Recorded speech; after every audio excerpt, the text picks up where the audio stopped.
the challenges, some of also his life experiences as well. And also we've discussed how he became the man that God helped. Okay. So, PT, I know you've talked, you're not a man who holds on to grudges. Is there any advice, steps, even maybe prayers that you can just say to people on how to forgive? Especially when it comes to forgiving people that are close to you, the people that have wronged you. Are there any specific steps, prayers, or anything that you want to address? Life is short. That's it. That's Life is short. I'm telling you, a lot of the things we are fighting over, after a while you realize that it's not worth it. That's what I'm saying. It's not worth it. A lot of things that people are fighting over these days, it's not worth it. Life is short. Before you know it, boom, you are there. I have some friends that I grew up with. I've known them since they were 23, age 23. They're going to be 70 next year. Wow. 70, 6 of them. Wow. And I'm looking at them and saying, man, I can't believe you guys are doing 70. I'm so happy for them. It's unreal. I said 70. I said, we were sleeping on the same bed all over the place. And life is short. Life is short. Life is short. Now, going more, talking about, your life, you've also talked about the challenges that you face coming to the U.S.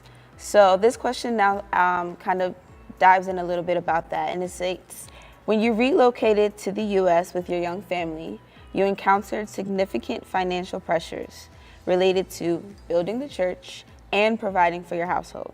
What advice would you offer to newly married couples who are just starting out and wish to achieve that financial stability? keep on rowing.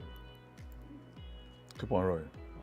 It doesn't matter if the waves are against you, keep on rowing. You understand? Keep on grinding it. After a while, you're going to have a breakthrough. Isaac kept on digging the wells. And after a while, he found Rehoboth. Those early years were very challenging. And what helped a lot is the background that I came from. I've been without, growing up. So I understood what Paul said, that I know how to abase and to abound. Abasing is not a problem for me. I'm telling you the truth. If I'm broke, you don't know. Tell me, I'm just telling you. You don't know.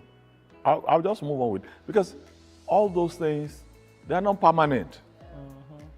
They're not permanent. Do you understand what I'm saying? There was a time in this church that if we had $2,000 offering, it was a lot of money. And when we started, there was a time that $300 and something, $67 thereabout, a lady was sending her tithe every 2 weeks. That was our lifeline. $367. I can never forget that figure. Do you understand what I'm saying? But today I look back and I'm saying, God, how did we get here? This can only be by you. So what I'm saying is that if you are going to report about war, you don't die at war. Sure. So you have to make sure that in this struggle, even though things are tough right now, you're going to hold on. I just pray for this person that the spouse that they have married to is also able to hold on.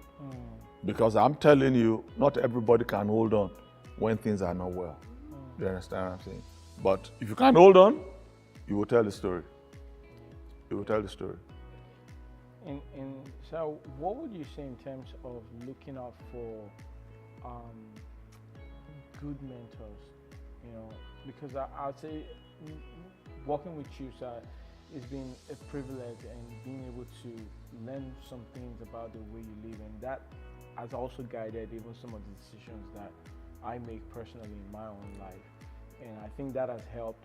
How would you advise people to make sure that they seek good people that they can look up to? They can make sure that, okay, will this person be okay with this decision I'm about to make now? Mentoring and mentorship is an investment. What I'm saying these days is that people are not ready to make the investment. Do you understand what I'm saying?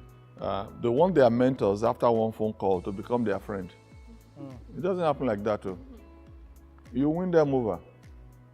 You make them see something in you that is worth giving their time over for. Do you understand what I'm saying? You know, and a lot of people don't understand that. You know, I've had people say, "Oh, I want you to mentor me," and and they make one or two phone calls, and then they stop calling you, just because you are not in a position to pick up the calls. So they assume that he doesn't want to talk to me, and that's it, and they move on. It's a loss. Do you understand what I'm saying? It's a loss, and that's just the truth. Do you understand? The other one, I think there was a woman some years ago wanted me to mentor her. It was a difficult one because mentoring a woman might be a difficult one. I'm a man. Yes, but because, okay, it's on pastoring and all that, I said, that's okay. Then one day she was asking me administrative questions and all that. And I felt all these administrative questions, there's a better person that can answer it than me. You know, so I introduced her to Pastor B, you know, as every pastor. That's what she does.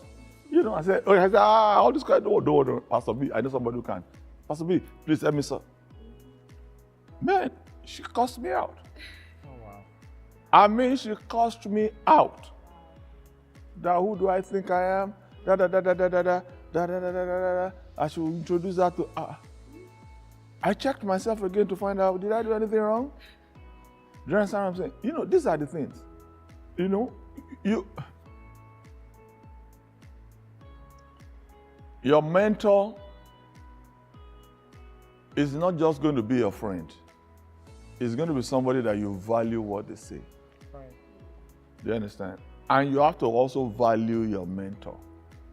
Do you understand? What I mean by that is that I have people who are like mentors to me, and they are my friends. You don't want to know the kind of gifts I've given them. You don't want to know the kind of gifts. And I say, really? It's because I value what they bring to the table. Do you understand? Some people, all they want from the mentor is to take. You never give back. Really? It's not because your mentor desires those things or he wants those things or he needs those things. No, it's for you to show appreciation. Right. This life is not a one-way street. Oh. It's a two-way street. It's a two-way street. You know, and people have to understand all this for you to be able to get the best. You know. Somebody who has been a blessing to you, picking up their calls is not going to be a problem for you. Even if you cannot talk at that time, you'll still say, hey, you know what, I can't talk right now, but call me back in 1 hour. I'll talk to you. Do you understand? You know. So if all you do is take, after a while, nobody will take your calls again. I'm just telling you. I'm just telling you. Yeah. Do you understand? You know. Now, in all I've said now, somebody who's not hearing right, all he's hearing is that they want you to be giving them something. Right. That's your problem because you have a problem with hearing. Yeah. You have to hear right. You have to hear right. Definitely. So, sir, looking back at your accomplishments, you frequently acknowledge that none would have been possible without God. Absolutely. What guidance would you give the younger generation who may be reluctant to follow God's process and instead seek self-sufficiency? You've said it now, process. Process. You know, life itself is a process. Life itself is a process. Honor God. Honor God. This might not be the forum to say this, but I'm telling you, there is nobody on social media that can convince me that I should not pay tithe. You have not been born. I'm telling you. I honor God with my substance. How do you expect something from someone you don't honor? God said, they that honor me, them I will honor. Make God a priority. Right. Make God a priority. I was nobody when I became a Christian. But because I wanted to grow, and I knew that being in a particular club, I was in a particular social club, I knew being in that club, it was not going to help me. It was not going to help me. I pulled out. I resigned. The people say, oh, but Tola, you can da. 2/3 of the people now, they are Christians. I pulled out because I knew that if I stayed in there long enough, I would lose my salvation. You think God doesn't see all that? Honor God. I've gotten jobs that midweek service, it was going to affect my midweek service attendance. And I went to my boss and I said, listen, I must close at 5. He said, what's happening? He said, I must be in church before 7 because I have service and I was part of it. And the guy said, as long as you do what you have to do, it's okay. I did what I had to do. Make sure you get your job done. Make sure you do everything. Yeah, it's not a problem for me. But I will not be at that work. And that work will not be a disturbance with my attending midweek service. It's not going to happen.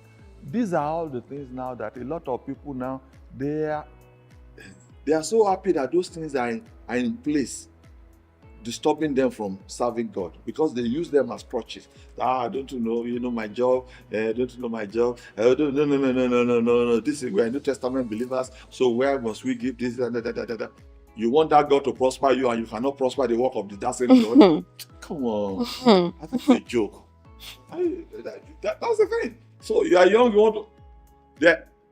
I became a Christian when I was 27 or something like that. Oh, wow. Yeah. I said, so what's the big deal? What is the big deal? It's not something that you cannot do. You can do it. Yes, and I was single. And I had nothing. But I look back, I cannot take God away from where I am now. It's not possible. It's not possible. And that's it. It's a new generation. It's a new generation. Because we pride ourselves in the works of our hands. Creative and very beautiful creativity. I hope you all are paying attention. Continue to send in your questions. We have so much more to discuss in the upcoming episodes of Insights with PT. So don't forget to send in them questions, send in your topics, any type of concerns that you want to hear being discussed right here with Insights with PT to the email address insightswithpt@jesushousebaltimore.org. We'll see you all next time.